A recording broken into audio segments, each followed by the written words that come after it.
Welcome to the show. Quite a really big show. We have a really good show for you today. Hello, everybody. Gonna have a really good show. It's all about Isengard. We're gonna talk about Isengard? Oh my gosh. Yes, we're probably gonna be talking about Isengard. There's Shadowfax. We have rotating images behind me, live on the interwebs. Hello. Thank you so much, Caroline. Here we are. We are live. Caroline Crawford in the chat. Lots of folks joining us on the book face. We have a hotline. We have a Skype. We have a hotline that goes directly to this phone, which is terrific, I gotta say. And I've also got Skype open, and the live show is just about to begin. I'm going to do a little bit of online research and take a look at what Box Office Mojo has to say about Warcraft, because things just did not happen, really, the way the filmmakers hoped that things would happen. The Big Friendly Giant coming out really soon. Finding Dory is just dominating the box office, just completely dominating the box office.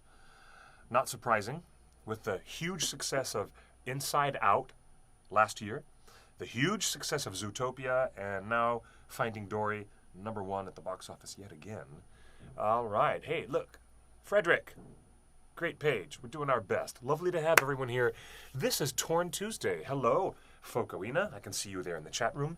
We have a live chat, and I am getting ready to start the show. Officially ready to start. We're going to talk about Isengard today, and we're going to talk about the difference between Isengard and Orthanc. We've had lots of great pictures of Isengard, and most recently, this Ted Naismith portrait, this extraordinary work of art with the wrath of the Ents, Treebeard, and Quickbeam, which is my pseudonym online, and Treebeard, Quickbeam, and all the angry Ents of Fangorn Forest. And with the power of the Huorns, the Ents totally destroy Isengard.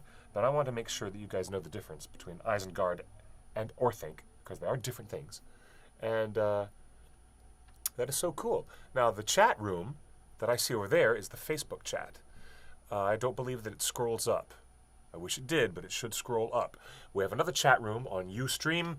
This is TheOneRing.net. You guys are watching us live. Welcome. Welcome, everybody. This is Torn Tuesday, our live webcast, the live stream show hosted by yours truly, Clifford Broadway, writer, raconteur, and man about town. They say that I'm quite the bon vivant. I don't know if that's true or not. I have a bad reputation sometimes. And usually, you will see my co-host, Justin, who's usually sitting right here with me, or a variety of other compatriots from the fantasy and ringer community. The fans are with us here live. You want to be part of this live chat? I'll tell you exactly where you can chat with us live. It is available at our main website, TheOneRing.net/live. That's a live platform page that we use for all of our special live events and our coverage of San Diego Comic-Con and other major events that happen around the world when we have staff all over the place. And it's an all-volunteer website. TheOneRing.net has been around very recently, celebrating its 17-year anniversary as a website run by volunteers. All of us are just fans. We're doing it for the love of J.R.R. Tolkien. We're doing it for the love of these great books, The Hobbit, The Lord of the Rings, The Silmarillion, one of my particular favorites, and all the other great legends of Middle-earth. If you're here to talk about Balrogs and elves of the First Age, wizards, goblins, orcs, hobbits, dwarves, and mortal men doomed to die, then you're in the right spot. You're definitely in the right spot. Thank you for joining us. To get us on the hotline, you see that phone number going over my head?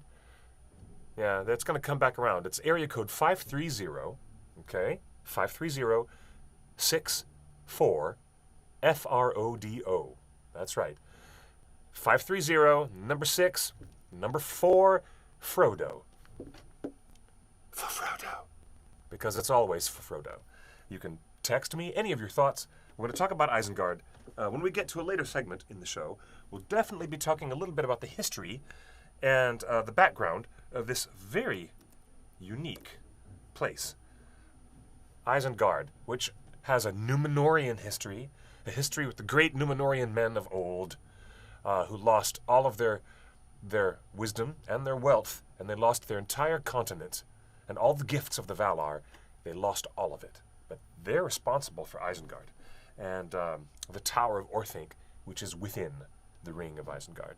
So, yeah, there you go. You got your snowy owl smoking on the pipe, and you've got your Sylvester McCoy smoking on the pipe. Guys, it's not even 4:20. It's 5:07. And you guys are making 4:20 jokes with this owl and this Radagast behind me. I love that. It's very funny. All right. The one wiki to rule them all. The Lord of the Rings wiki. lotr.wikia.com. I have that available. Wow. Nice to see you. Now, I'm going to encourage everybody to take a look at that. Skype is on. You can come and be part of the show. You can talk with me right now, and you can talk with the whole worldwide audience. Skype, TheOneRing net. You can chat with us on the Ustream app. If you're using Ustream, by all means, we have a live chat room. There it is, with lots of wonderful folks. And 530-64 Frodo.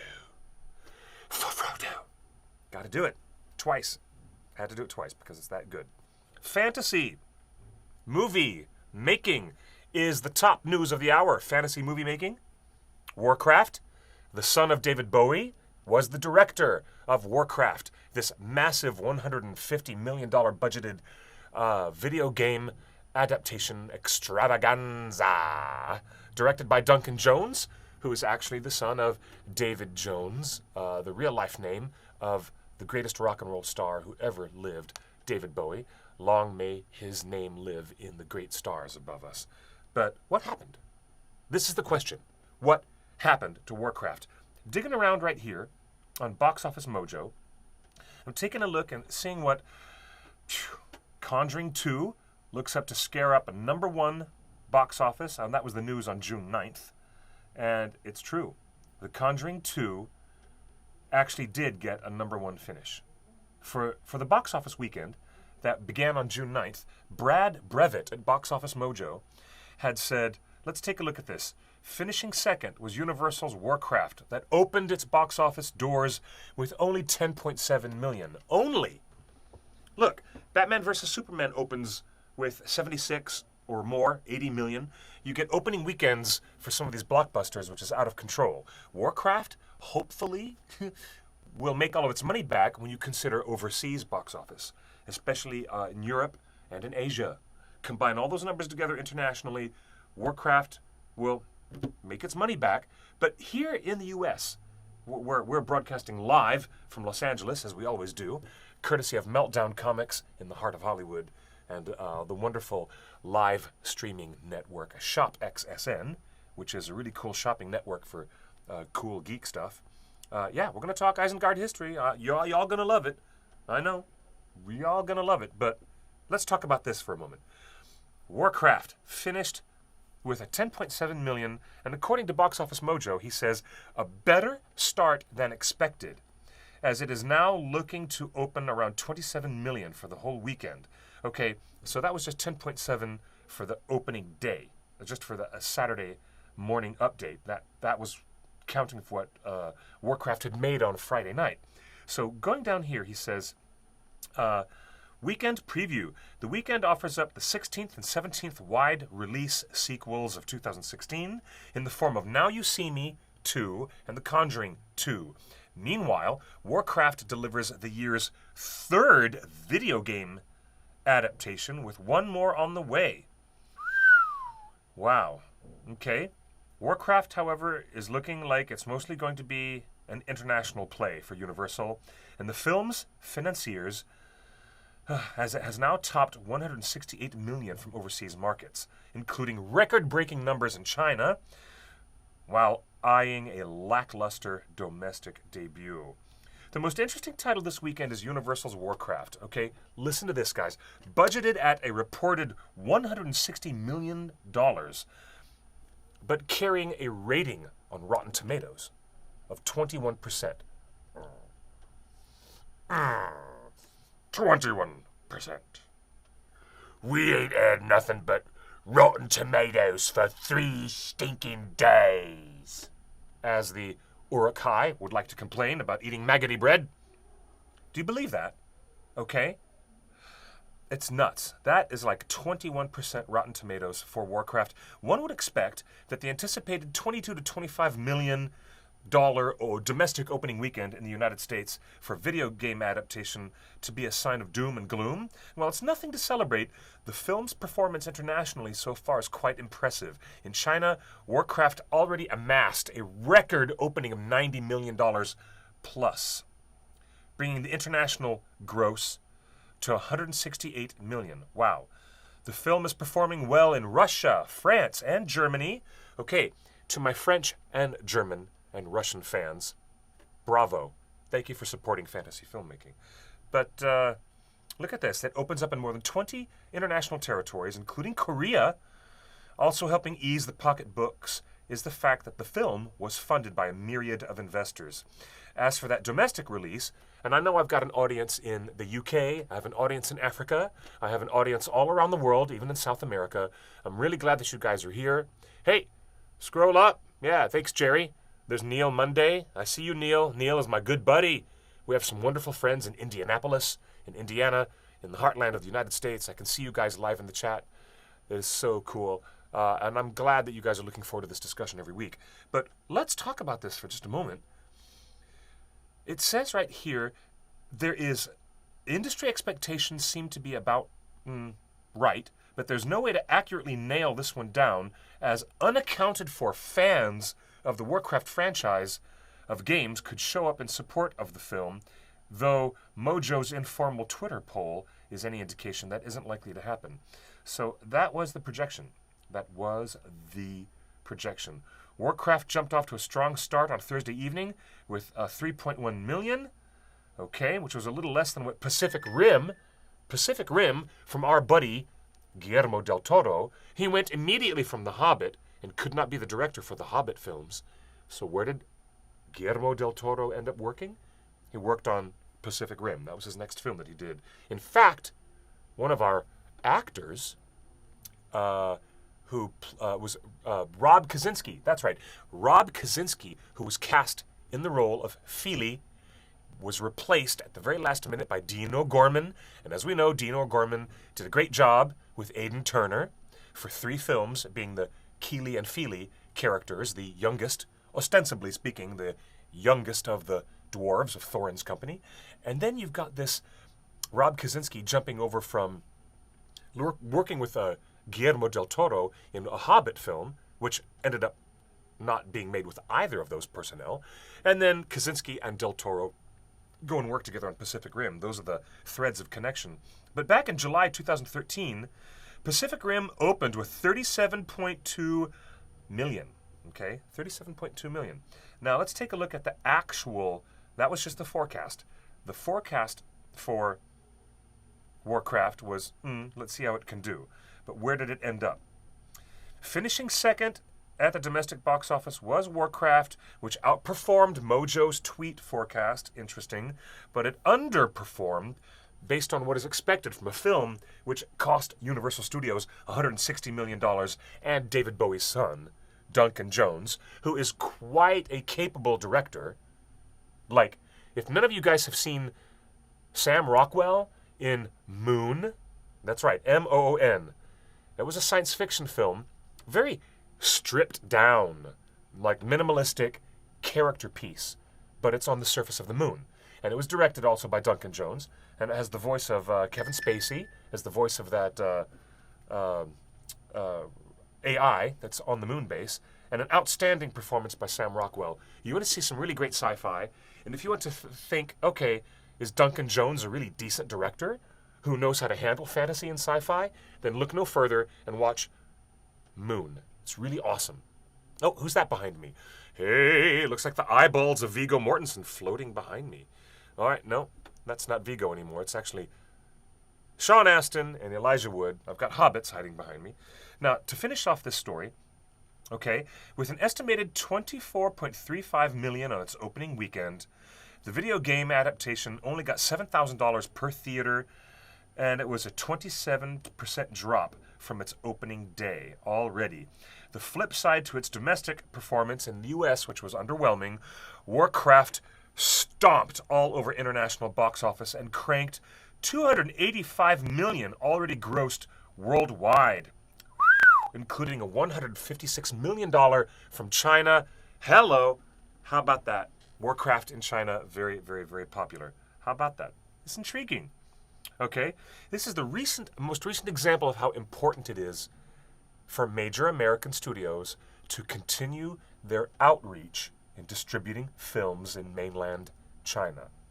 Because the Chinese government has now become much more flexible and agreeable to American films getting through their censorship board and actually getting into theaters in China. And guess what? Meat and potatoes for Universal, Paramount, Warner Brothers, Legendary Pictures, you name it. Lionsgate, they are very happy. And of course, Sony, which is Columbia TriStar, as we used to call it Columbia, it's now Sony Pictures. It's all about China. I mean, that's even where they're opening up the new Disneyland, or the new Shanghai Disneyland, right?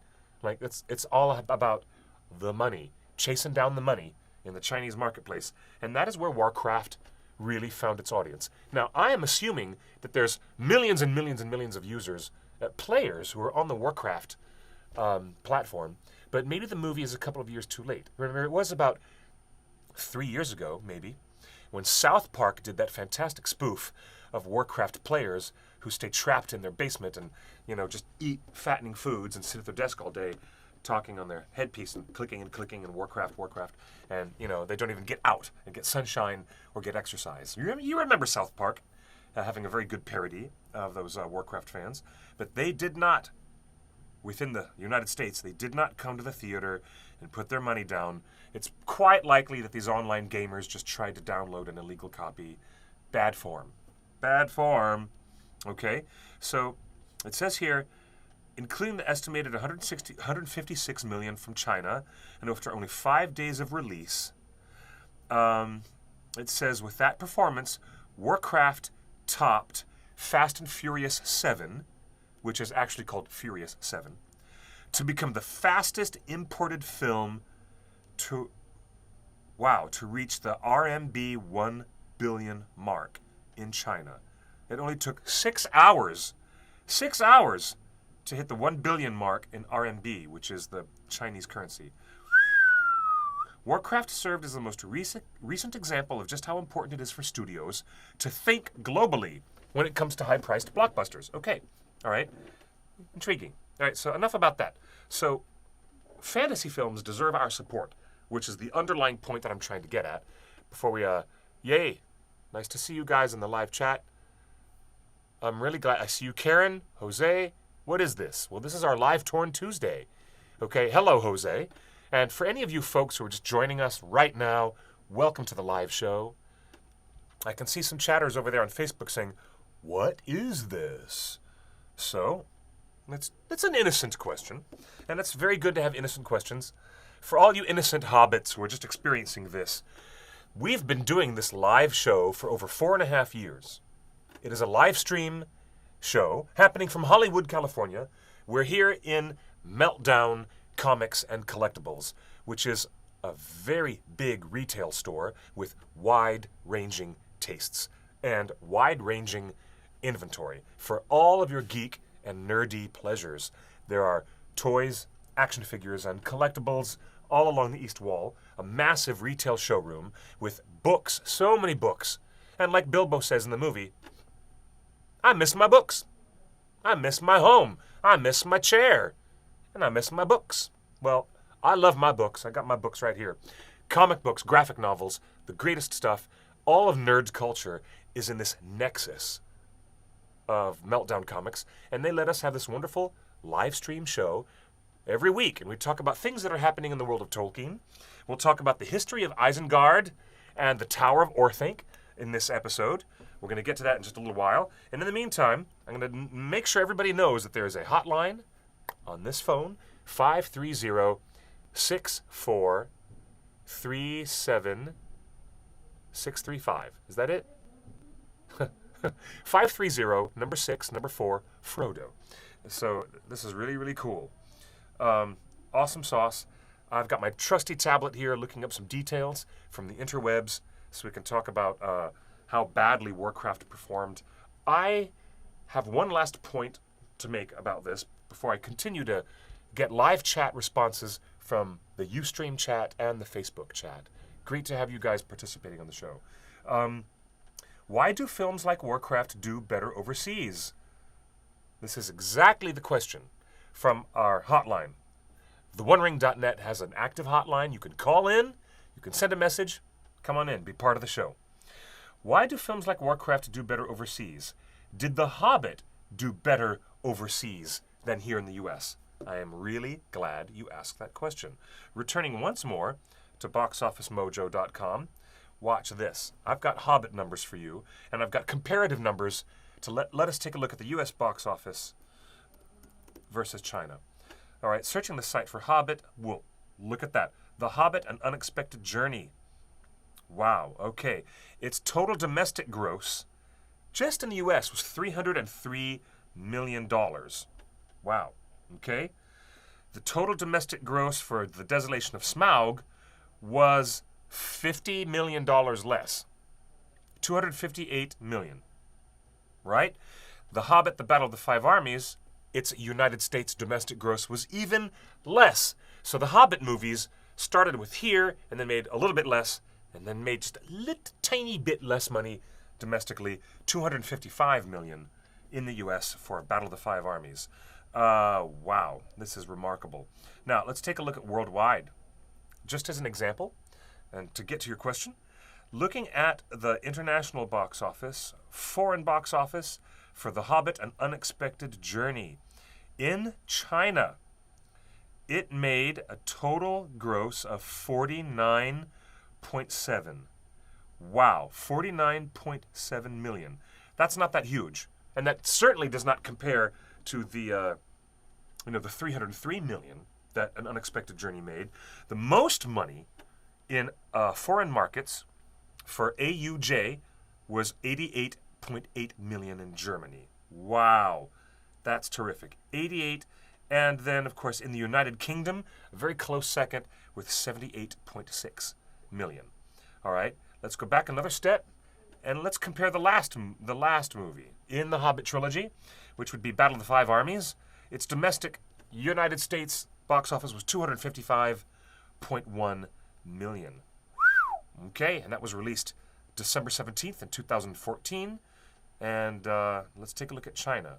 Much, much, much more money. An Unexpected Journey made about 47-something million in China. Battle of the Five Armies in China had the engine running full tilt. It made 121.7. So that's intriguing. The answer to your question is the first Hobbit movie made this much in China. The third Hobbit movie made 121.7 million, which is killer. Germany, 72.4 million. And the next largest marketplace, the United Kingdom, 61 million for Battle of the Five Armies. Impressive. So the Hobbit finale brought in the best money from the Chinese marketplace. And that's fantastic. Really intriguing. Yep, all right, so there it was. The Hobbit films in China started with 47 million for AUJ, that's our acronym, and then DOS, Desolation of Smaug, Chinese box office returns was, from 47, flip the numbers to 74 million. And then the third film, like I just said, made a lot of money. So that's intriguing. It looks like the audience in China actually got really off to a slow start, but then after the first movie, and then the second movie with the dragon, you know how dragons are such a remarkable and culturally significant artistic symbol and a cultural symbol in their storytelling and in their mythology. So the dragon shows up, the movie does much better. Hobbit movies went boom, boom, boom, to so much more money in China. In the United States, Hobbit movies started bigger and got smaller and smaller. That says something, perhaps. Perhaps it says something. Now let's see if I've got more chat questions coming from the hotline before we start to talk about one of my favorite things to talk about, Isengard, the home of Saruman, the White Wizard, head of the Istari, the Order of the Five Wizards. Also from this live chat, Germans also love David Hasselhoff and apparently Middle-earth more than most. Yes, they do. The Germans love their David Hasselhoff. Yes, they do. And they love Hobbit films. Did really, really, really good. Quite impressive. I like that. So here's the next thing. Skype is open. By all means, join us. Twitter. You can tweet with us at TheOneRing.net. Join us on the Ustream, live chat. And I'm going to tell my buddy, my producer, I need to tell him that there's no chat happening. The Ustream chat looked like I had a bunch of active people in there, but there's nothing there now. And I also need to tell my producer, I know you are listening to me, Omar. Hello. My wonderful technical crew are working very hard behind the scenes to keep the microphones and the lights and the green screen working so fluidly. And also the Facebook chat, not the DB, but the FB. The FB chat doesn't scroll. So I need to tell my producers that so he can come back and maybe fix some of that. Let's talk about Isengard. But I love a bit of history. I love a little bit of Second Age history because most of our focus in the Silmarillion is on the First Age. And obviously, all of our dedicated focus in The Hobbit and The Lord of the Rings books are all, Third Age at the very, very, very end of the Third Age. And after the destruction of the ring and the downfall of Barad-dûr, it was the beginning of the Fourth Age, when King Elisar was crowned in the citadel of Minas Tirith. And that would be Aragorn. He took the name Elisar when he was crowned king. So let's take a look at how much we know. We know a hell of a lot about Third Age history. We know significant amounts across thousands of years of First Age history. What we know the least about from the published stories and, the later manuscripts of Professor Tolkien that were edited by his son Christopher and put out into the world, the things that we know about the Second Age are somewhat shadowy. Shadowy, somewhat dim. Hey, there's Dwina. Hey, Dwina, I can see. I can see the chat is actually scrolling. There's Dwina. Nice to see you. Love that you're doing live vid on Facebook now. You better believe it, girl. There's lots of live. Question, how tall was Isengard? Look, Death to Nigars. That's a great chat name, dude. Death to Nigars? That's an awesome chat name. I've never heard one like that before. But let's get into this Isengard business. I'm really glad that the international audience is eating up fantasy films like Warcraft, because when those fantasy films do very poorly, when movies don't make a lot of money, the studios will say, nah, we're not going to make any more. So the success of The Lord of the Rings was one of the most critical components that brought a sea change into the overall appetite for high fantasy films and that kind of storytelling. Well, look at it this way. HBO would never have given the green light to George R.R. Martin's Game of Thrones if it had not been for the blockbuster success of The Lord of the Rings. The Hobbit was also quite successful, but not as monetarily and not as critically successful as the Lord of the Rings trilogy, be that as it may. And I'm going to answer your question about how tall Isengard is in just one second. But I'm really, really going to remind you guys of a very important point. I love Tron. I'm a big fan of Disney's Tron and the Tron Legacy sequel that came out. I love the original Tron from 1982 with young David Warner as Sark and young Jeff Bridges and young Bruce Boxleitner as Tron and Flynn. And Flynn, of course, wrote his security program, Clue. And the whole Tron universe was exciting. But Tron Legacy was the second film, and we were anticipating a third. A third movie for Tron that was never made by Disney. Why is that? The reason why is because of John Carter.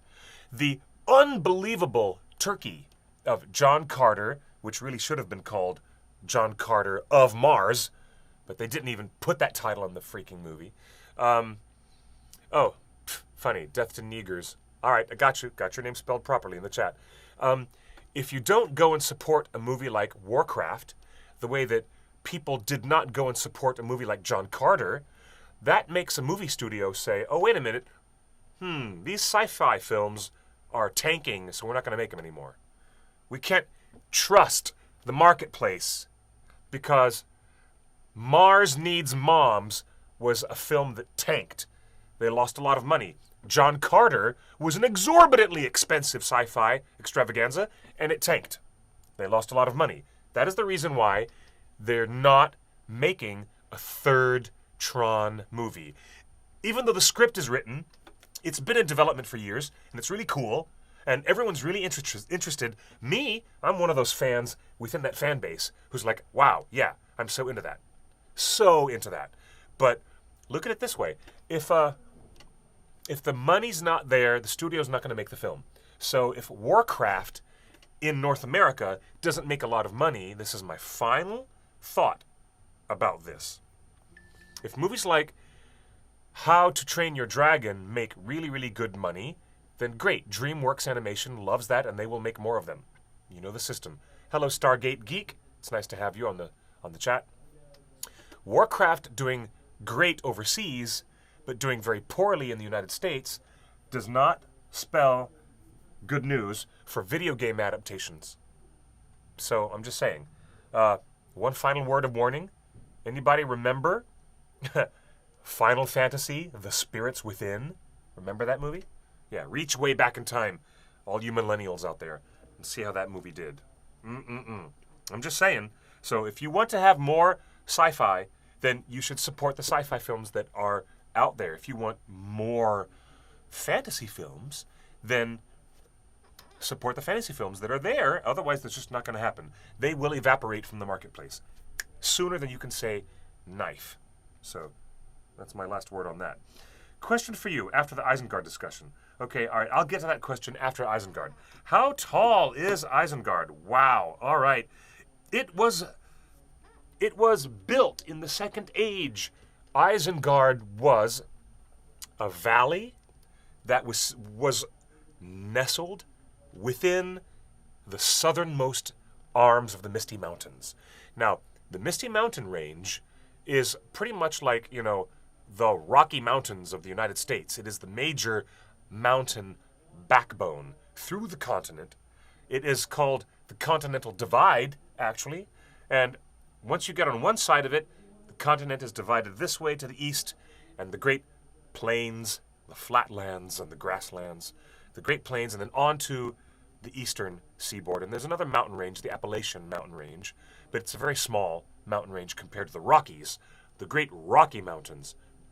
Similar is to draw a line down the middle of Middle Earth, right down the middle of the map of Middle Earth, and there's the Misty Mountains. At the southernmost tip is this split, where the arms of the ridges of the mountains diminish down here, and you have Isengard nestled within.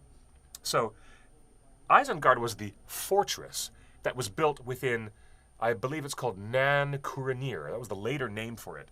Nan Kuranir was called the Wizard's Vale, right?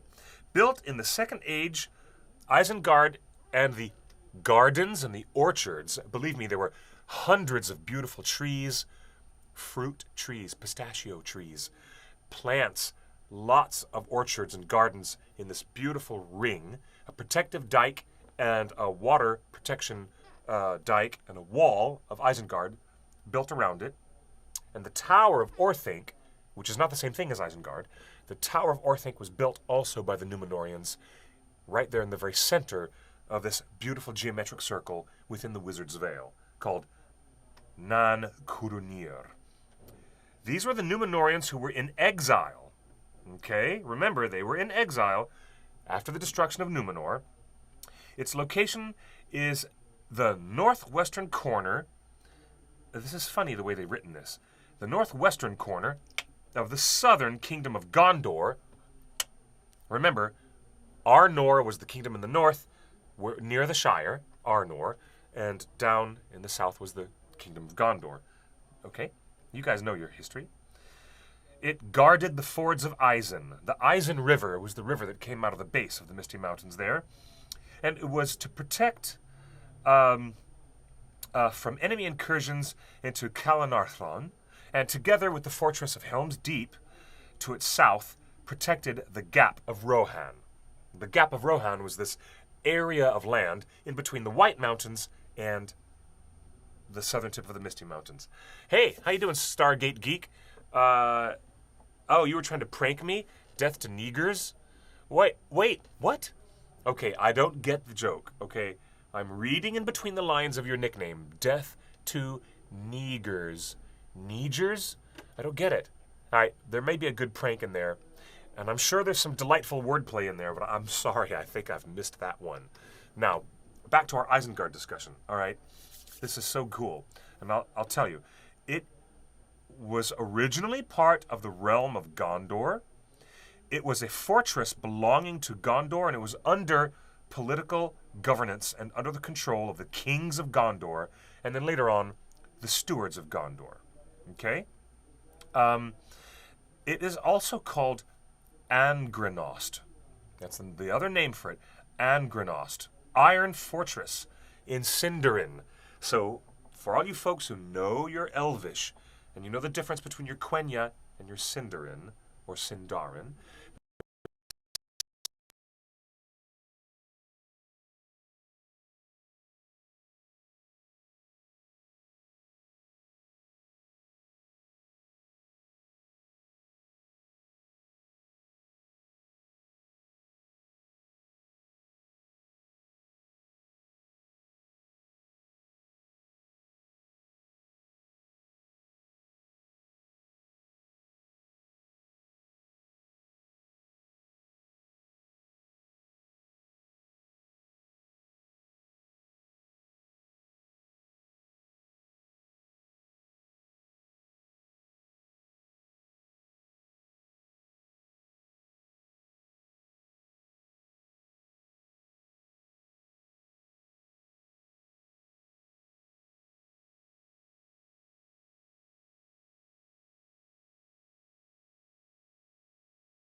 Hey, I think we're back.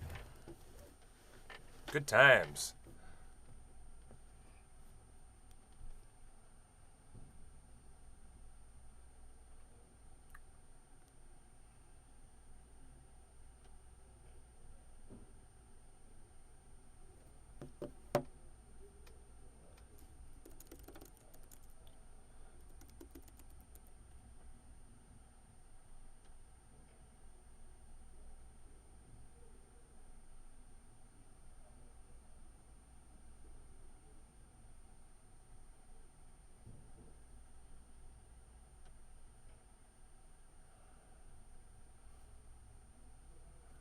All right, are we back? I think we're back. Good. Nice. We're live. Yes, we are live. Are we good, Omar? Nice. Thank you to the hard-working staff of XSN, the online shopping network, which helps us do this wonderful live stream experience every Tuesday. I'm a little verklempt.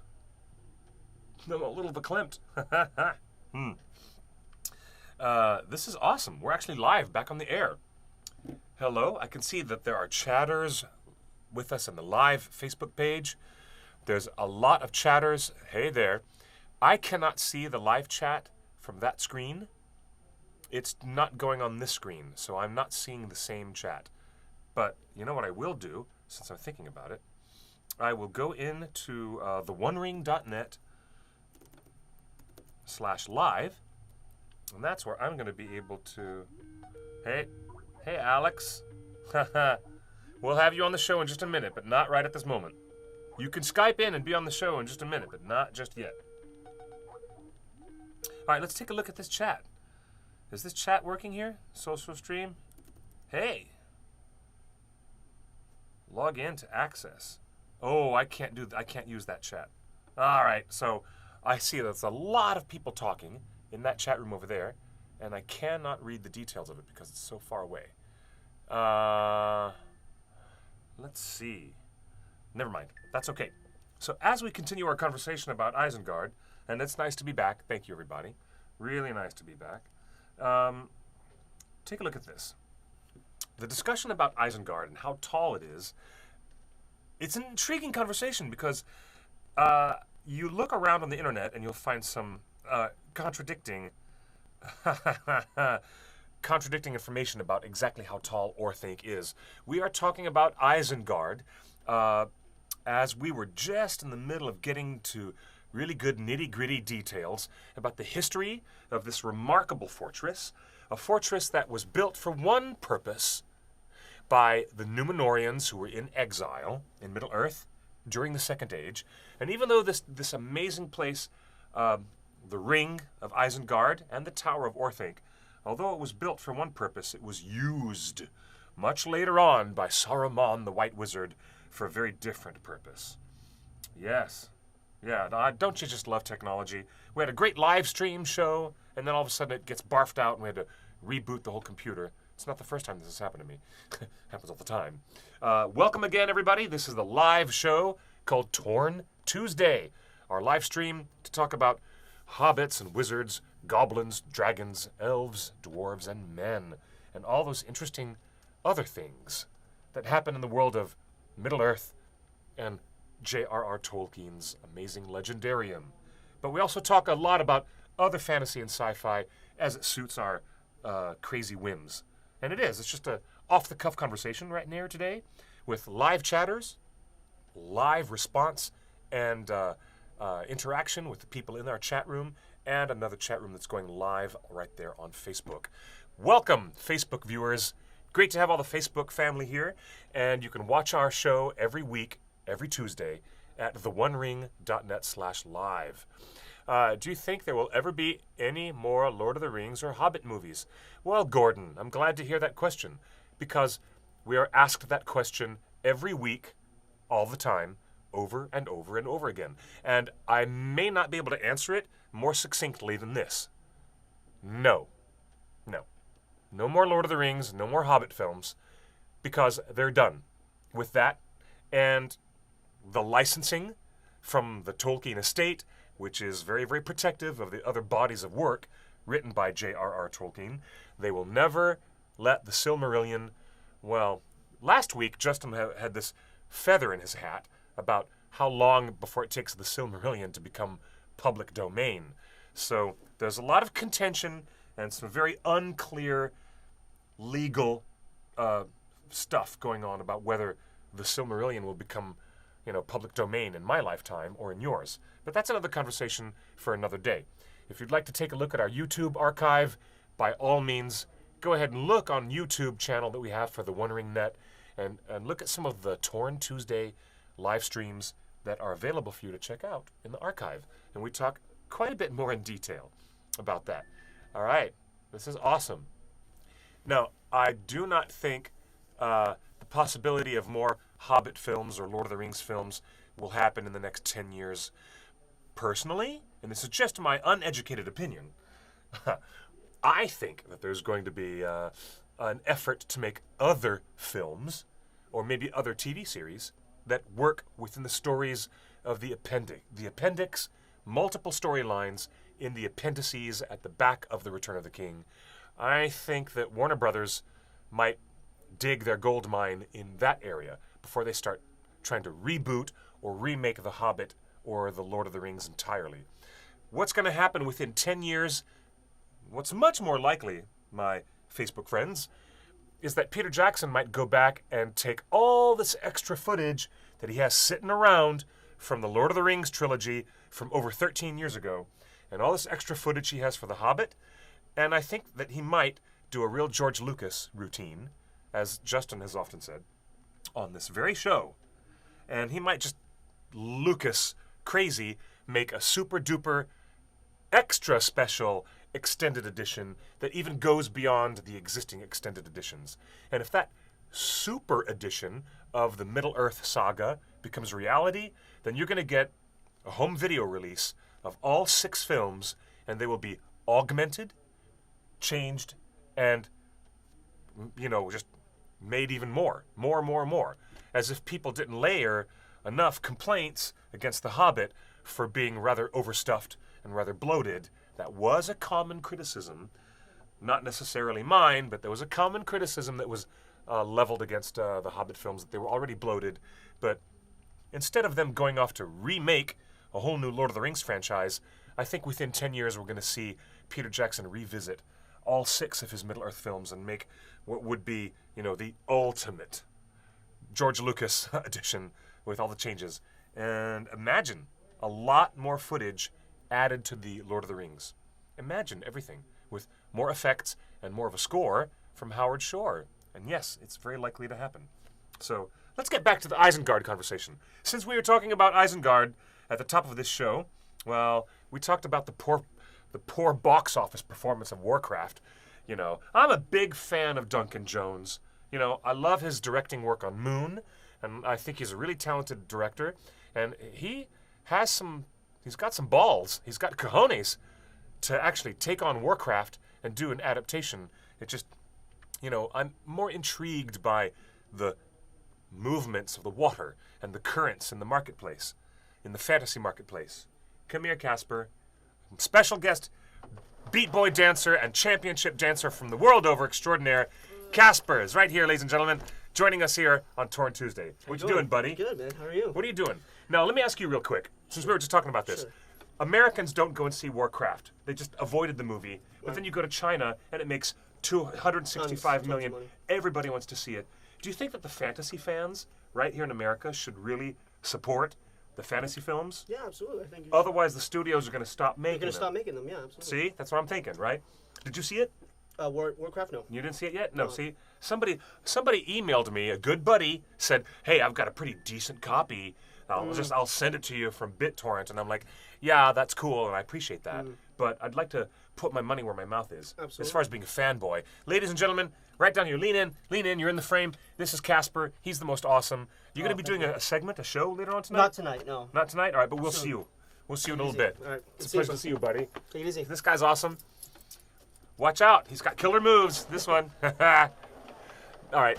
Nice to have... Hey, if you guys are ever in the Southern California area and you want to come in and crash the show, then by all means, you are welcome to crash the show. And we'll talk about the state of the fantasy industry, where it's going and what's going on here. I'm fascinated by this conversation. Look at that guy. He's so funny. He is so funny. Now, back to the conversation. Okay, Isengard was one thing. At the very beginning of the Fellowship of the Ring, you have about 2.5 minutes, maybe less than that, to see what Isengard was like before Saruman turned into an outward traitor and started to destroy the orchards and the gardens within the protective wall of Isengard. So that's all you get. You get to watch the Fellowship of the Ring, and you get maybe a couple of minutes to look at how beautiful and green, the word I'm looking for is verdant. You get to see how verdant the ring of Isengard was. And, Treebeard had this relationship with Saruman. They knew each other.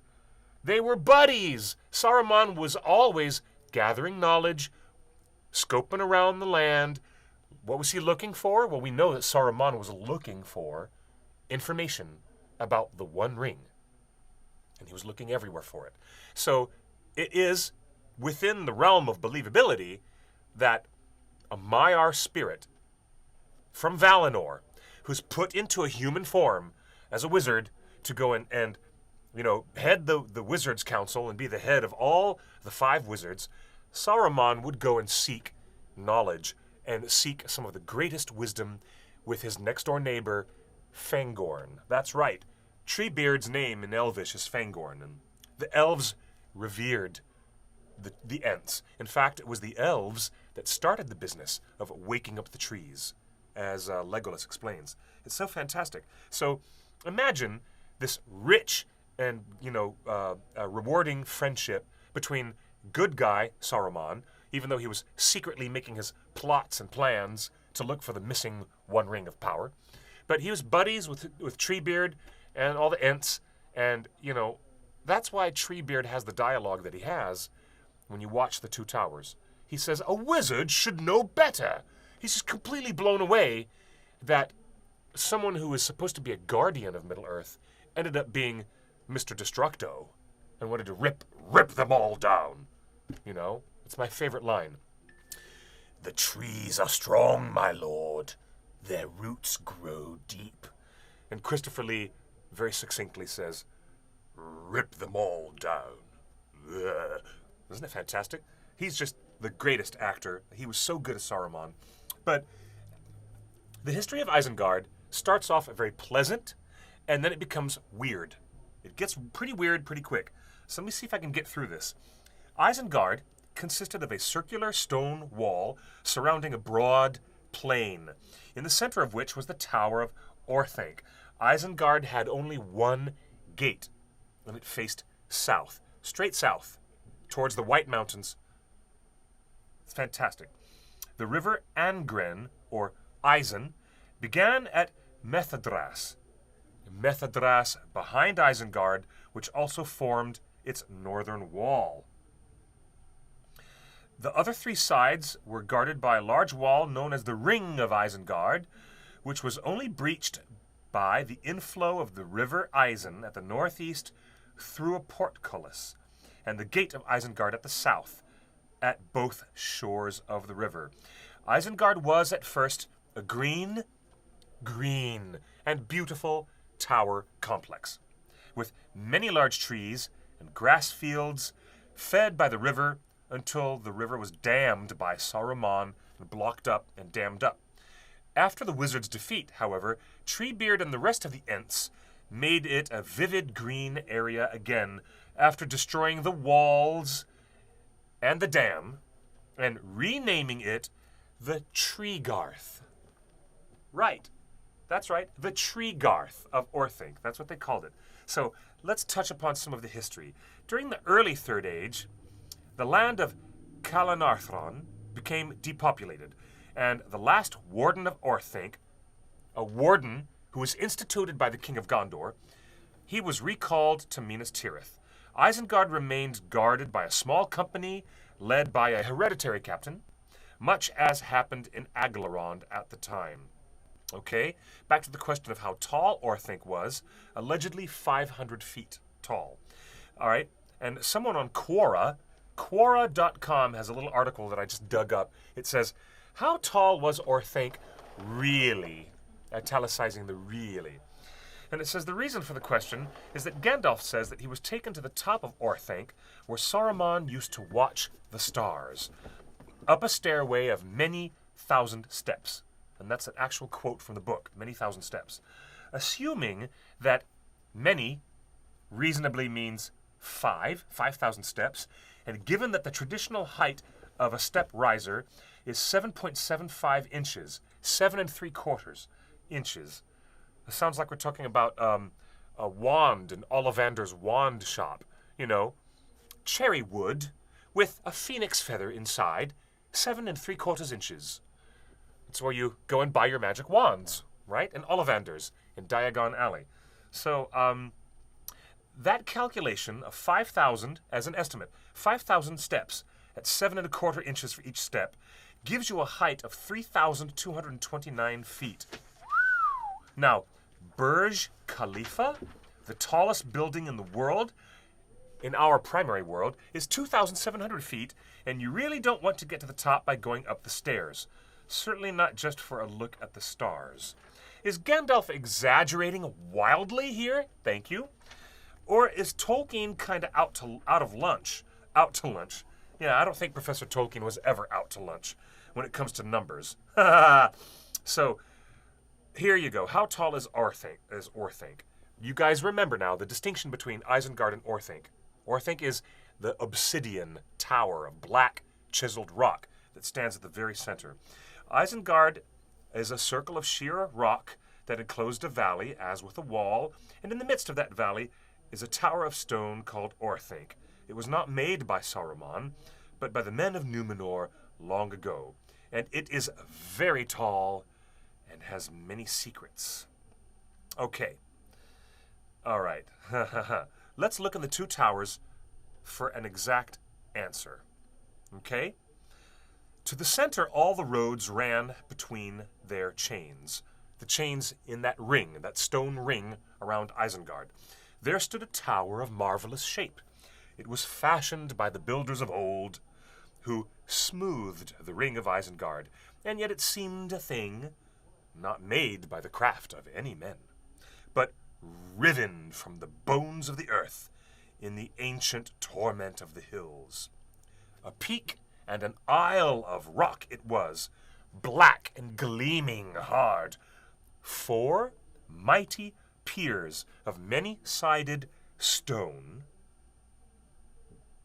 What does this say? 4 mighty piers of many-sided stone were welded into one. But near the summit they opened in gaping horns, their pinnacles sharp as the points of spears, keen-edged as knives. Between them was a narrow space, and there, upon a floor of polished stone, written with strange signs, a man might stand 500 feet above the plain. This was Orthanc, the citadel of Saruman, the name of which had, by design or by chance, a twofold meaning. For in the Elvish speech, Orthanc signifies Mount Fang. Got my fangs right here. Big incisors. Meant to bite through meat and potatoes. Potatoes. But in the language of the Mark, meaning the language of Rohan, the word Orthanc meant cunning mind. And that's a very appropriate twofold meaning. The cunning mind, the mind of Saruman, well, his other name in Elvish was Curunir. And Curunir also means the cunning mind. So, 500 feet, or 152.4 meters, is the height of Orthanc, excluding the pinnacles, of which the exact height is up to your interpretation. Wow. So, there's no exact answer. I don't think Gandalf counted the steps. But let's assume something like 3,000 steps. And there's some math in here in this Quora. So, a step, well, they could be, 152.4 divided by 3,000 equals about 0.0508, or 5 centimeters per step. or 0.17 feet for the Americans reading this. Thank you. That's not a lot, but that's not unheard of. I frequently go to the library of the Technical University of Delft, and the steps of that library are also somewhere around 5 centimeters.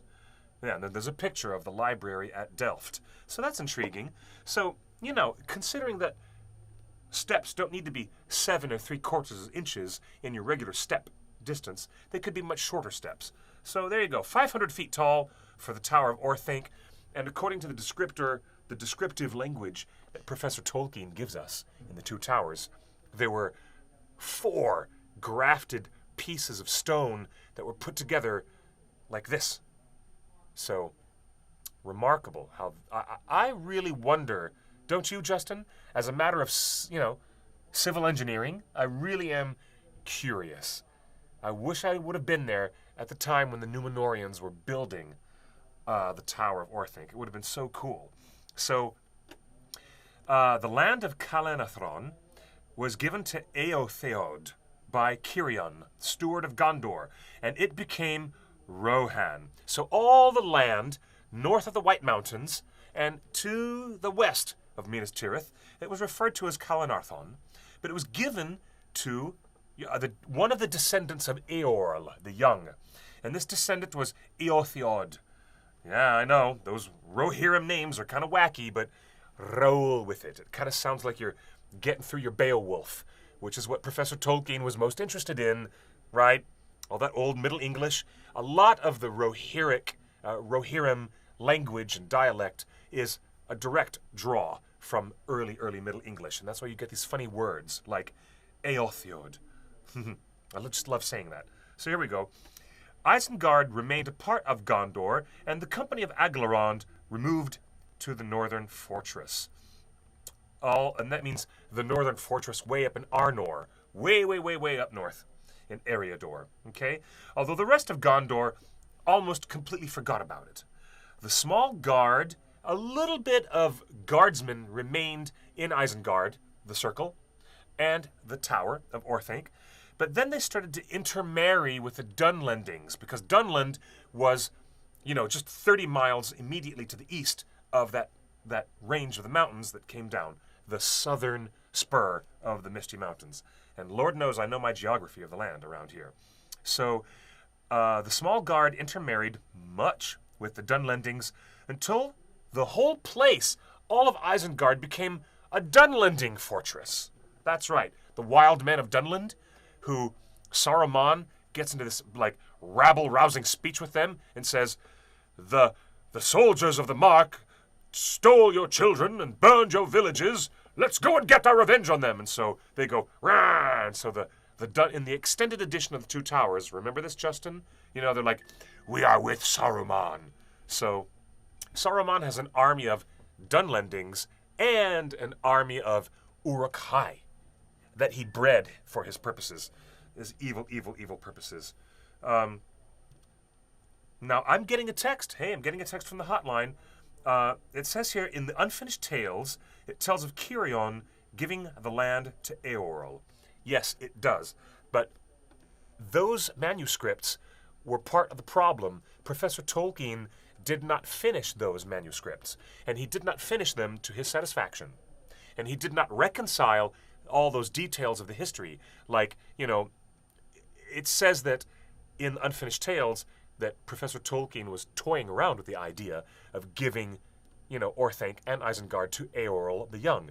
But what finally ended up in the final version of, you know, the appendix in The Return of the King was that one of the descendants of Eorl the Young, Eotheod, was given all of Isengard by the steward at the time, the steward of Gondor. So all the land, Calan-Athron, and the land that included going up there into that area of the Vale, the Wizard's Vale, was all given to the men of the descendants of Eorl and Eotheod, and they became Rohan, right? So we've got that far. So the Dunlendings took over, and the place became a Dunlending fortress in all but name. We're talking about Isengard. Orthanc, however, remained closed, as the steward of Gondor held the keys. So, after a number of years, Isengard eventually became deserted, totally deserted.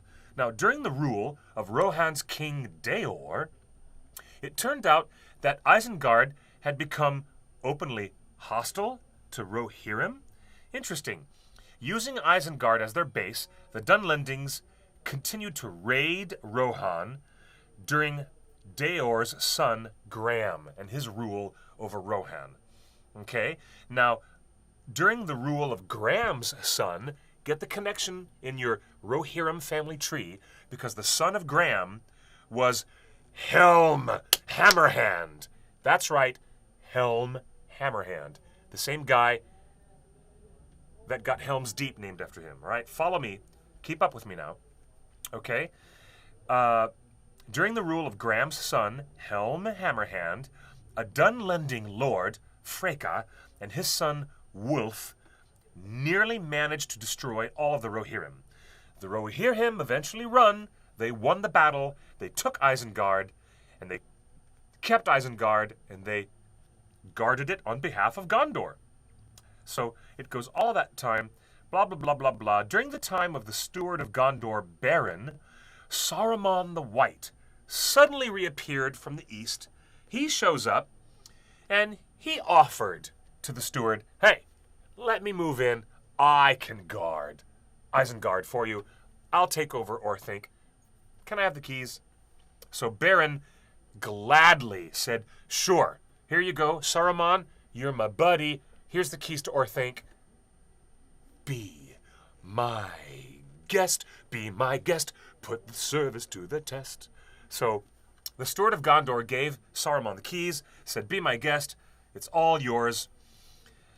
And Saruman settled, according to Professor Tolkien, Saruman settled in there. And then after his arrival, and when Saruman moved in, the whole valley became known as Nan Curunir, the Wizard's Vale, right? How about that? During the War of the Ring, Isengard was Saruman's base of operations against the Rohirrim. The Rohirrim, I can't pronounce Rohirrim today. And he defiled the valley, cutting down its trees, destroying its vegetation and grass, replacing them with stone and machinery. He dammed up and diverted the river Isen, the Angren, by its other name, possibly for use for hydropower. Wow. Isengard's valley was honeycombed with deep pits used for breeding Uruk-hai and housing the orcs of the Misty Mountains, hillmen of Dunland, and the wolves of Dunland, and smithying weapons. Wow. How about that? Interesting. So, after all this, after Saruman abandoned Isengard, and you know he did, Wormtongue and Saruman abandoned Isengard, Treebeard let Saruman loose, thinking that he couldn't do any more harm. And as we know in the book that Saruman caused a lot more trouble, especially going off to cause all that upset and the scouring of the Shire. One of the best things in the book that never made it into Peter Jackson's film, the scouring of the Shire.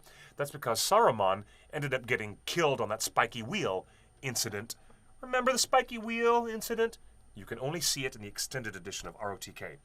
So, Saruman abandoned Isengard after Sauron's defeat, playing off of Treebeard's hatred of caging any living thing in order to manipulate him into letting him leave. And that is what Saruman did. He manipulates everybody.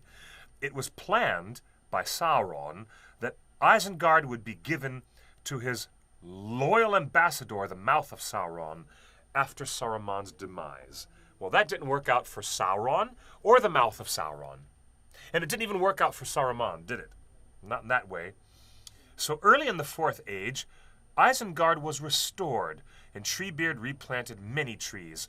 Orthanc, again, became a tower of the reunited kingdom under Aragorn, who was obviously called King Elisar after his coronation. Under the Ent dominion, the ring wall was torn down, and the Ents planted the Watchwood at the same location, and they renamed it the New Forest, the Treegarth of Orthanc.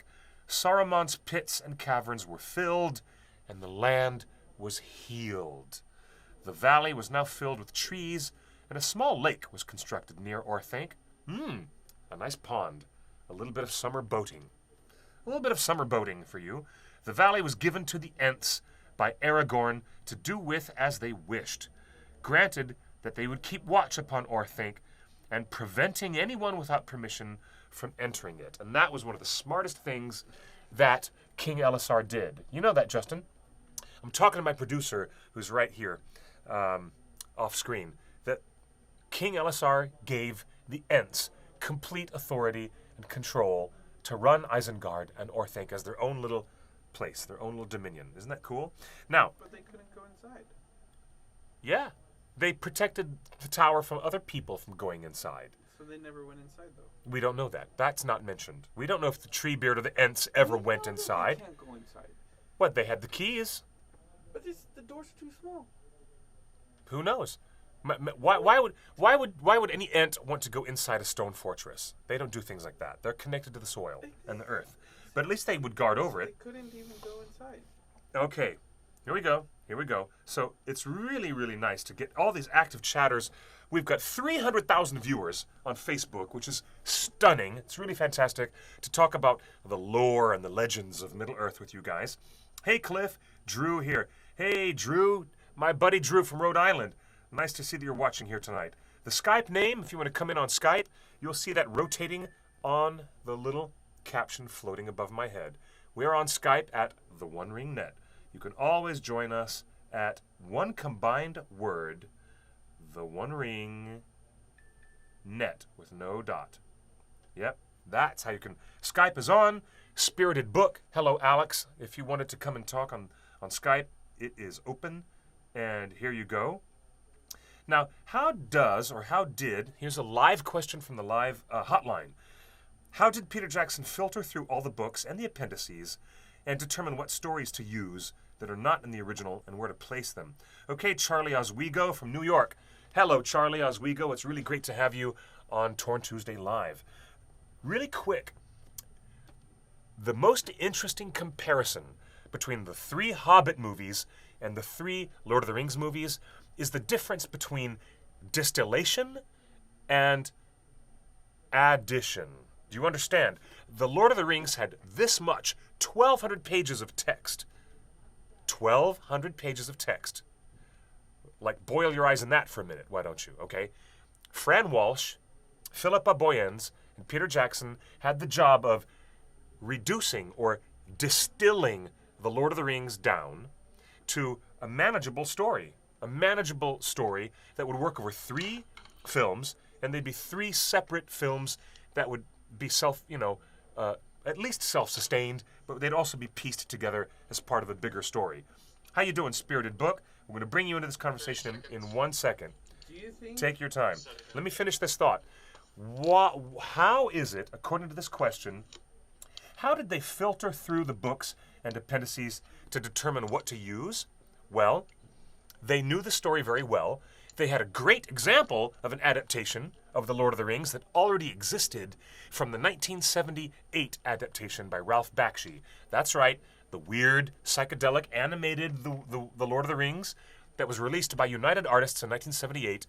And by looking at some of the examples of that storytelling, which was a very interesting adaptation of Tolkien by none other than Peter S. Beagle, who is the author of The Last Unicorn. Everybody loves The Last Unicorn, and we love Peter S. Beagle, but he rewrote the script that Chris Conkling had done for United Artists, and Peter Beagle knew J.R.R. Tolkien very, very well. He knew how to crystallize elements of the story that would be dramatic and that would be really suitable for film storytelling. Spirited Book, I'm going to get to you in just 1 second. We have a live chatter who's going to join us live on the chat right now on this show. I have a question. Wait a minute, I didn't finish my thought. The difference between The Hobbit and The Lord of the Rings is abundantly clear because The Hobbit was an exercise in expanding. Wasn't that the truth? They took a little tiny book and expanded it and added more and more and more stuff. Way more stuff. In The Lord of the Rings, they took a huge story and they crystallized it down to the best threads of narrative that satisfied everything the story needed to tell. There were many side characters, many side stories, like Faramir, Eowyn, the Kingdom of Rohan, the relationship between Helm's Deep and the Rohirrim. All these other relationships and other people had to be covered. And the difference between Lord of the Rings and The Hobbit, as long as we look at the 6 movies, the writers had a much better job of distilling down a big book into movies that were smaller. They had a much harder time expanding a smaller book into bigger movie storytelling.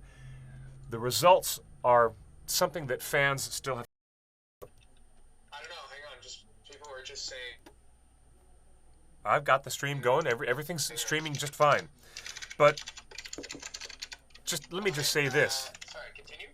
I'm getting a lot of keyboard noise in your microphone. That's my clicky keyboard. Clicky clicky. That is a clicky keyboard. It is. It cost me $100 and something. For me, It's good. oh no, it's good. It's good. The best thing about The Lord of the Rings, the book, is Samwise Gamgee. So I'm in agreement with our anonymous fan who's sending us messages on the hotline. I understand that we have to do The Hobbit without Samwise being in it, but you know, when you've got The Lord of the Rings, it's always better with Sam. I just love Sam. He's the best character. He's the most important character to the narrative in the book. That's my opinion. But it's really intriguing. Oh, here's Hannah. Hannah has a question regarding the Istari. Would Saruman, Gandalf, Radagast, Alatar, and Palando all be siblings or related to each other? Oh, hey, Hannah. Nice to have you chat with us. No, they're not siblings. The wizards are not siblings in that sense, but they might be considered siblings in another spiritual sense, because they were all Maiar spirits put in the physical form of a doddering old man. That's what the wizards were. So they were not blood relatives like siblings, but they sure were related spiritually, because they were all angelic beings of the same level. Now, what were you going to say, Mr. Spirited Book, since I've got you here on the chat? We've covered a lot of subjects today in this little conversation, talking about Isengard and the Tower of Orthanc and all that stuff. What were you going to say? I had something and I just dropped. Did you forget what you were going to say? I dropped. I don't know. It's gone. Okay. It's just poof. When it comes back to you, come on back. Okay? When it comes back to you, and it will. Yeah. Dude, for sure. Come on back, and I will bring you back on the show when that thought comes back to you. You're so funny. Super slinky. Bye for now, Spirited Book. That's really funny. Okay, the hotline says, humor me. If Legolas can be in The Hobbit, if Tauriel can be in The Hobbit, put in Samwise. That's a very logical point. Considering the internal logic of the Hobbit films, that they've got a whole bunch of other characters who are appearing that were not in the book, then yeah, why the hell not? Why not just put in, Samwise? We have another question here from our live chatters here in our studio. Did you ever think that John Howe, Alan Lee, and other Tolkien artists would be compatible on screen? I'm not sure I understand the nature of that question. Meaning, would their artwork and their styles be compatible? Yeah, absolutely. There's a great compatibility between certain artists, but then there are other artists, as we have seen from a lot of our vintage J.R.R. Tolkien calendars. Remember the broadcasts we did with all those really wacky vintage Tolkien calendars? We had so many good ones, really good ones. But some of those artists are wildly astray from each other in style. Wildly astray from each other. I don't think that Ted Naismith, John Howe, and Alan Lee are that different from each other in their real artistic style. And I to tell my producer off to the side, they ended up being very, very compatible on screen. Hey, all right. Taking a Skype call right now. Are you there, Spirited Book? He's coming in right now live to join us on our show. If you guys want to take part in the OneRing.net Torn Tuesday live show, you can text me or call me on the hotline. You can find me right here on Skype. Here we are on Skype. I'm going to call our buddy right now because Spirited Book is one of our favorite regulars, one of our favorite fans who's a regular on our show. And we have Drew. There's Drew. Hey, how you doing? Nice. We have Ruben. There's so many cool people just now trying to get in on the show. Okay, Alex, do you want to try calling me again on Skype one more time, buddy? Let me know if you want to try that. Nope. All right. Maybe he's got some Skype problems. Now, anyways, all kinds of variables go into the decision-making process of bringing in illustrators, designers, and artists who are, going to work on your film. And I know for a fact that Peter Jackson knew that there was really good compatibility in the styles of John Howe and Alan Lee. Definitely, there's a compatibility. Yes, they have very distinct differences in their work. They totally have differences, but they also have some commonality there. How you doing, Drew? What's up, Drew? How are you, buddy? Okay. I'm sorry, Spirited Book. We have another caller on Skype right now. Come on in. There you are. Hey, everybody. My buddy from Rhode Island, Drew, is now joining us live on TheOneRing.net Torn Tuesday. How you doing, Mr. Man? Hey, Cliff. Hey, can you see me? I'm alright.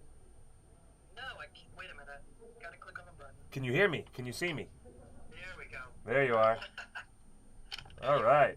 So you can hear me and see me just fine? I'm going to turn this tablet to face the camera. Now all the folks at home can see Chris. Hey, everybody. Hey, Drew. All right, so what I'm alright. do you think that it was a mistake for the steward of Gondor to just say, "Here, Saruman, here's the keys to Orthanc. Go right on ahead, move in"? Or do you think that was a strategically good move because when the Dunlendings had taken over Isengard, they were causing so much trouble for the Rohirrim? What do you think? Hang on. Yeah, I see. There we go. I gotta turn you on. The sound's not on. The sound's not on?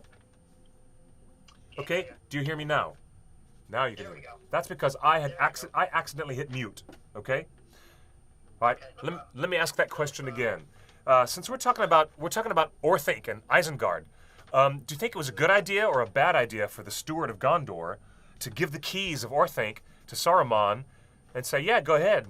There you go, buddy. Free rent. You can just move in"? Bad idea.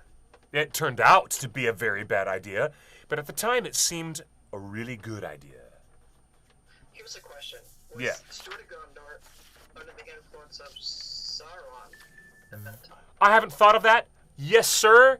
You're onto something. Drew, you're onto something. I hadn't even thought of that. It is I got something for you, Cliff. just as likely as any other outcome, considering the voice of Saruman is something that everybody had to be warned about, and his ability to influence people through talking to them that way. Yeah, I should have thought of that. Using mind trickery, like Saruman was with his voice. Can't. I have a 7 p.m. appointment. Sorry, we can't do an extra 30, my producer friend. Okay? Sorry, I just had a producer off screen hand me a note, and he's trying to extend the show for 30 minutes. But we cannot do that. Sorry. Okay. We cannot extend the show for 30 minutes because I have a very specific timed, hard appointment at 7 p.m., and I have to drive all the way to North Hollywood, so I'm not going to be able to do that. But what else were you thinking? Were you think that the steward of Gondor is just as gullible as I think he is? Maybe. Yeah. Perhaps he had just lost his son, so Yeah. so maybe his grief was driven Oh, but by his own grief. that's not the same steward. It was a much earlier steward before Denethor, when Saruman first arrived. It was much earlier. His name was Baron. So, but that's okay. You got something for me? Throw it out. Throw it out there. The Hobbit feet. You got hobbit feet? Dude! Got the Hobbit feet. Dude's got hobbit feet! That's really funny. No, but the last weekend we're been pretty good here in Rhode Island. That's good. Providence. Yep. That's good. Yeah, The solid area stuff going. let's tell the folks at home, because they don't have any context. Drew here was helping a whole select board of people who were select people to work with you to put together. Were you? You can say it. Is it? I am going to say it, but I'm giving the preface right. Was it a steering committee or like an organizing committee, whatever you call it? Organization. Yeah, The Rhode Island Pride Committee. our buddy Drew was working with the Rhode Island Pride Committee to put on the LGBT Pride Parade for Providence, Rhode Island, and for all the fine folks up there. Not so far from Peter Griffin and his family in Quahog. Not so far down the road. You know, I'm waiting for Family Guy to do it. It's a stereotype. I know, but you gotta love it. I've got to make that joke. But Drew is a great guy, and he worked very, very hard with a big committee of people to put together a really fun LGBT Pride Parade. And Went on without a hitch, went really safe. everything was safe and sound and beautiful. Yeah? The parade. That's good. They did something very wonderful at our state house. They did? Oh, that's great. Check that out. The rainbow's on there. Oh, yeah, that's right. Yeah, dude. Total solidarity with our brothers and sisters. Total solidarity with our brothers and sisters. And I'm also glad. All around the country. Yes. It was in here. All there. Well done. I have to say congratulations to you, Drew, and to your hardworking team of people. I'm happy to finally get to talk to you, Clip, after all this time. Yes, it's great to have you live on the show. Unfortunately, it has to be very brief because it's now 6:30, and it is the time to do our closing. Close out the show together. We have a closing, and, well, no, I have one more caller who had he had a technical problem, and because he had a tech issue, he said he was going to try to call back, and he literally called back when you were on Skype with me. So let's say, is it really true that there's a strong representation of good Ringer fans in Rhode Island? You got a good Tolkien community there, as well as a really robust LGBT community as well. Isn't that true? It is. That's good to hear. It is true. That's good to hear. And All right. isn't it also true that you, in your experience, Ringer fans are some of the nicest, gentle folks in the world? They just really are. They are. Like I you. don't know about Spirited Book, but anyway. Spirited Book, yeah, he's one of my favorite troublemakers. It's really good to see you, Drew, and my acknowledgement to you and to everybody working with you. I'm really glad that you had a beautiful Pride experience, and I'm also glad More often, though. I hope to be more often on Tuesday night. you should come and chat with us. We'll talk about the crazy world of fantasy and science fiction and the Lord of the Rings. We'll talk much more about our geeky interests. I remember the one unicorn. I remember that growing up as a kid. The Last Unicorn? Yeah, totally. Now, and I tell you what, you're awesome. Great to have you on the show. And I'm going to get Spirited Book to come and sign off our show. It's 6:33. We're about to wrap up this show. Thank you, my buddy. Say goodnight, Gracie. Love forward. Love forward. Well, I thought you were going to say goodnight, Gracie, but that's funny too. Good night, Gracie. Good night, Gracie. We'll see you later, buddy. Bye, Mr. Drew. Cheers, buddy. Well done. I didn't hear the answer. Okay. Sorry, we're not going to be able to continue the show for another 30 minutes because your amiable host... There's a question on it, though. Your amiable host has to be in North Hollywood in 27 minutes. So answer I have the question. 26 minutes. Are any Zeppelin songs or Rush songs or Motorhead songs about Isengard? No. There are no Led Zeppelin songs or Rush songs or Motorhead about Isengard. Or anything? Rush wrote a song. Hey there. How you doing, Spirited Book? Welcome to the show. Rush and Geddy Lee wrote a great song called Rivendell. And, Led Zeppelin, which just won their lawsuit against the plagiarism lawsuit against Stairway to Heaven. Remember, they just won that in Southern California court. And, well, look, Alex Todd. Well, Mr. Spirited Book, you keep trying and trying and trying to get on, and I answered it, but it didn't work, so I'm going to try it one last time. I'm going to try to reach you one last time, sir. Let's see if that works. Are you there? He's there. All right. And Motorhead, I'm not sure that Isengard was ever mentioned in any lyrics by Motorhead. I really don't know for sure. And Led Zeppelin, they made tons of Lord of the Rings references, but nothing specific about Isengard. Okay, what were you going to ask, Spirited Book? And then we can close the show. A couple questions Well, about this whole Lord of the Rings sort of being upgraded to like a super extended edition. Yeah, So, that's a good if that question. were the case, would we see scenes like Aragorn facing off against Sauron at the Black Gate, Arwen at Helm's Deep, Éowyn fighting in the caves at Helm's Deep? Will Yeah. we see scenes like that never happened? Yeah, yes, you will see the scenes that will not alter the existing older film. So Sauron showing up to battle with Aragorn was replaced by that giant troll.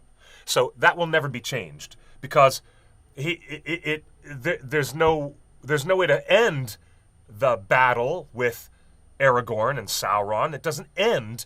The troll just runs off when the eye in the Tower of Barad-dûr blows up. So they'll add the stuff like going into the glittering caves of Aglarond, the glittering caves where Éowyn and the refugees of Rohan are all hiding in there.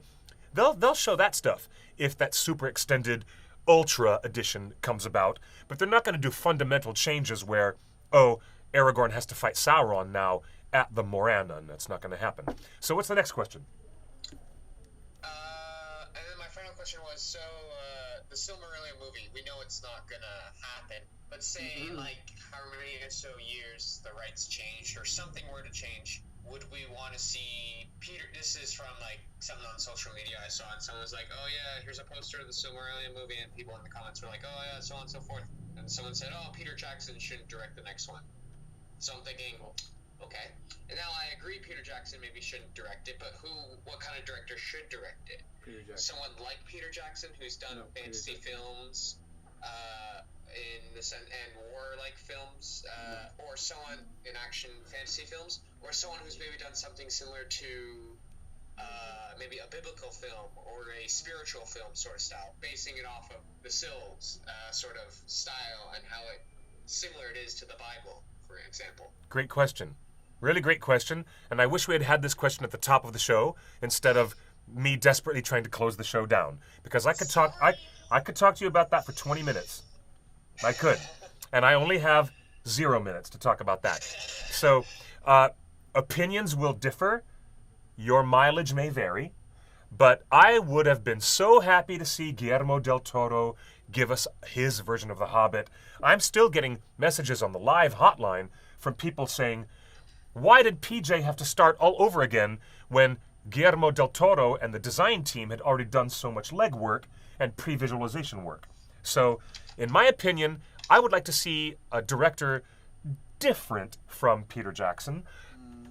But that's just my opinion, because I think that Peter Jackson has already given us everything that he has in these Middle-earth movies. And if we get additional movies that branch off to other stories, like The Hunt for Gollum, or any Silmarillion stuff becomes public domain in our lifetime, whatever.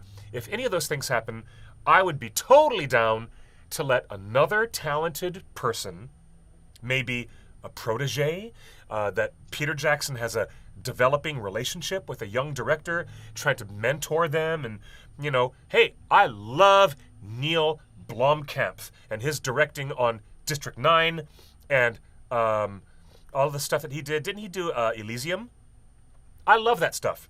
And Elysium was great. Yeah. I remember seeing that. Yeah, and you saw Elysium, District 9, I was and way too young to see that, but it was still awesome. and Chappie, of course. I like Chappie a lot. So I would like to let another young director take a shot, but that's just my opinion. Just one little Hobbit's opinion in a sea of opinions. Okay, so now it's time for you, Spirited Book, to sign off and say goodnight, Gracie. Also, all right. And finally, No, finally we have to say good night. I know. Just a quick note. Photos out for Spider-Man: Homecoming. All right. What? You mean the first image from Spider-Man: Homecoming? Well, there are a couple images out for like filming. And Yeah. Tom Holland in the suit and stuff. Oh, yeah. Suit and stuff. I can send it to you over Skype. Send it to us over Skype. I'm very interested in the Spider-Man: Homecoming. I'm a Marvel fan, got to admit. No, right? Right. He's like, he's wearing a Superman shirt, but he's beating his monkey chest beating his ape chest for Marvel. We love Marvel. All right. Good night, everybody. Good night to our wonderful Facebook community and a broader community of Lord of the Rings, Tolkien fans. You want to say goodnight? Spirited Book, just say goodnight. Bye. See you all later. Bye. Namarie. See you next time, sir. We're going to talk more next week, okay? All right, I have only 20 minutes, or I'm going to be very, very, very late, and I have a long way to drive through Hollywood Bowl traffic to get where I'm going. So, we had 500,000 viewers on Facebook, and all of you guys are wonderful. Next week, we might have a very special guest. In case you don't know this, you are watching TheOneRing.net/live. This is our live Torn Tuesday webcast. We have actors and visual effects people and people who did all kinds of production work from The Hobbit and the Lord of the Rings films. You never know when we're going to have a surprise guest as a celebrity interview here on our show. And if we can reach out to Billy Boyd, Dominic Monaghan. I know Billy, is Billy still in town in Los Angeles? I wonder if he's still here. So keep watching. We'll have more great conversations about the world of fantasy, science fiction, and a particular focus on the Lord of the Rings and the Hobbit films. And even more, a lot of agitated discussion, which is where we get to trying to figure out, you brat. My producer's a brat. He is such a brat. We always love to argue about the Silmarillion and what it will look like if and when it gets produced as a big miniseries or as a set of movies. But we'll talk more about that next week. Be sure to join us live, 5 o'clock p.m. Pacific time, right here on TheOneRing.net. I am your host, Quick Beam. I am the writer of many an article on TheOneRing.net, and I am also the producer and writer of the hit documentary film Ringers, Lord of the Fans, coming to you very soon when we get it redistributed on online streaming services and platforms all across the world. Stay tuned for more updates. We'll talk to you next time. Signing off, thank you, Omar, and thank you to the staff of XSN for helping us run an exciting live network. Bye. Talk to y'all later.